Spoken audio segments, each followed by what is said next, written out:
Hello, friends, and welcome back to April's Cozy Corner. Grab your tea, grab your coffee, grab your blanket, and let's get cozy. Today, I want to talk about something that many of us struggle with but don't always talk about openly: learning to rest without guilt. For some of us, rest feels uncomfortable, even when we're exhausted, even when our bodies are asking for a break, even when we've done enough for the day. Instead of relaxing, we find ourselves thinking about everything we should be doing: the chores, the goals, the unfinished projects, the messages we haven't answered, the work that still needs to be done. Somewhere along the way, many of us learned that productivity equals worth. And because of that, resting can feel like we're doing something wrong. Today, I want to explore what it means to give ourselves permission to rest and why rest is not something we have to earn. For many people, guilt doesn't show up when they're working. It shows up when they stop. You finally sit down after a busy day. You grab a blanket, you put on your favorite show, you settle into your comfortable chair, and then your mind starts talking. You should clean the kitchen. You should answer the email. You should be working on your goals. You should be doing something productive. Suddenly, what was supposed to be a peaceful moment becomes filled with pressure.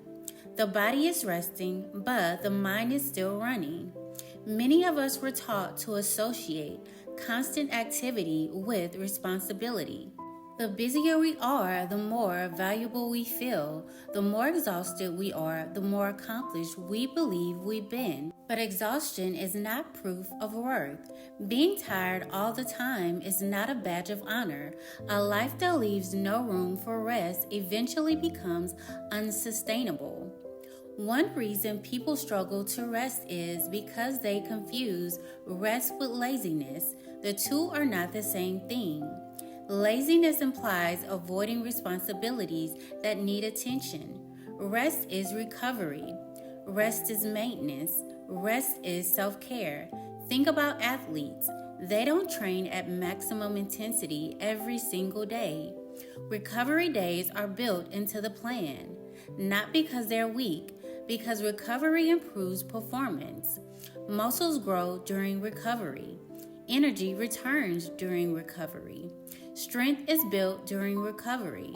The same thing happens emotionally and mentally. Your mind needs recovery. Your nervous system needs recovery. Without rest, we eventually run on empty.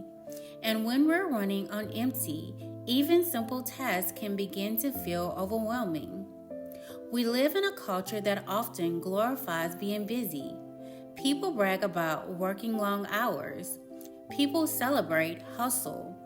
People talk about sleeping less. People push themselves until burnout and call it ambition. Yet many of the same people are exhausted, anxious, overwhelmed, and disconnected from themselves. There is nothing wrong with having goals. There is nothing wrong with working hard. There is nothing wrong with being ambitious, but there must also be room for recovery.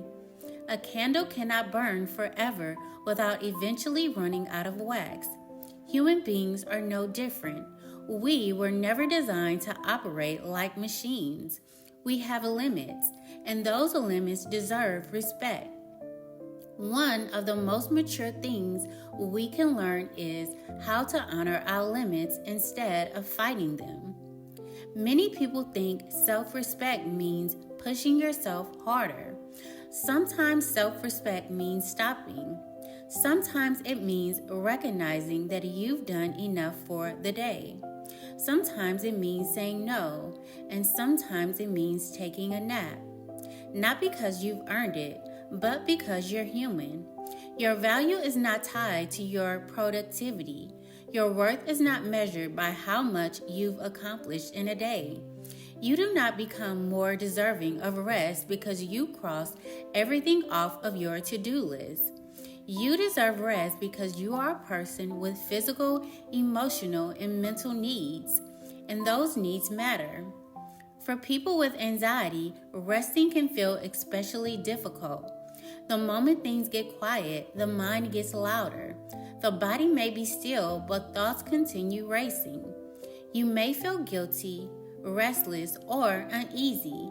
You may even feel like you should be preparing for something, fixing something, or worrying about something. Anxiety often convinces us that staying busy keeps us safe. If we're constantly moving, we don't have to sit with uncomfortable emotions. We don't have to face uncertainty. We don't have to slow down. But healing often requires the opposite. Healing asks us to pause, to breathe, to listen, to notice what we've been carrying, to recognize that not every problem needs to be solved tonight. Sometimes the most productive thing you can do is rest your nervous system. What would happen if you stopped trying to earn rest? What if rest became something you were allowed to have without explanation? What if you didn't have to justify it? What if you didn't have to prove you worked hard enough first? Many of us spend years waiting for permission. Permission to slow down, permission to relax, permission to enjoy life, permission to simply exist. Maybe the permission you've been waiting for is your own. Maybe you don't need anyone else's approval. Maybe you can decide today that a rest is part of being healthy, not something that comes after life is finished, because life is never finished. There will always be another task, another goal, another responsibility, another item on the to-do list. If we wait until everything is done before we rest, we may never rest at all. Learning to rest without guilt is often a gradual process. It is not something that changes overnight. You may still hear that inner voice telling you to do more. You may still feel uncomfortable at first. That is okay. The goal isn't perfection. The goal is practice. Practice sitting down without immediately reaching for another task. Practice enjoying quiet moments. Practice allowing yourself to recharge. Practice recognizing when your body is asking for a break. Over time, rest stops feeling like something you're stealing and starts feeling like something you're honoring.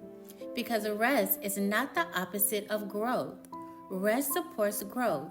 Rest sustains growth. Rest makes growth possible. If this message resonated with you, let me know in the comments. Do you struggle with resting without guilt? Or have you been learning how to give yourself permission to slow down?